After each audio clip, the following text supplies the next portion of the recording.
সেখানে খর্গকে আজ্ঞা দিব, আর তাহাদিগকে বধ করিব। এইরূপে অমঙ্গলের জন্য আমি তাহাদের প্রতি চক্ষু রাখিব, মঙ্গলের জন্য নয়। প্রভু বাহিনীগণের সদাপ্রভু, তিনি এই দেশকে স্পর্শ করিলে তাহা গলিয়া যায় ও তন্নিবাসী সকলে সুখান্বিত হয় এবং সমুদয় দেশ নীল নদীর ন্যায় স্থির হইয়া উঠিবে, নিষ্ক্রিয় নদীর ন্যায় নামিয়া যাইবে। তিনি আকাশে আপন উচ্চ কক্ষ সকল নির্মাণ করিয়াছেন, পৃথিবীর ঊর্ধ্বে আপন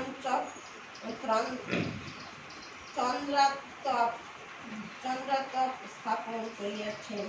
তিনি সমুদ্রের জলসমূহকে ডাকিয়া স্থলের উপরে ঢালিয়া দেন। সদাপ্রভু, তাহার নাম সদাপ্রভু কহেন। হে ইস্রায়েল সন্তানগণ, তোমরা কি আমার নিকটে কুশীয়দের সন্তানগণের তুল্য নহ? আমি কি মিশর দেশ হইতে ইস্রায়েলকে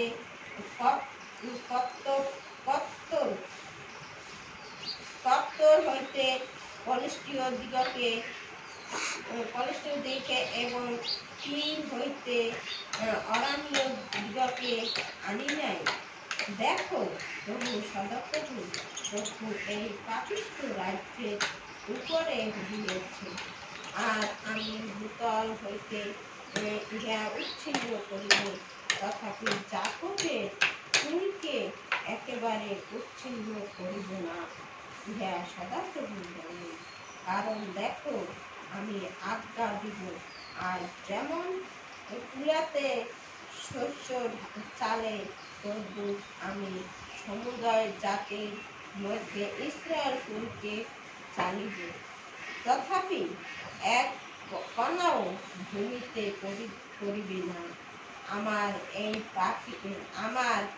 সেই পাপী প্রজাগণ সকলে খড়গ দ্বারা মারা করিবে, যাহারা বলিতেছে অমঙ্গল আমাদের নিকট পর্যন্ত আসিবে না।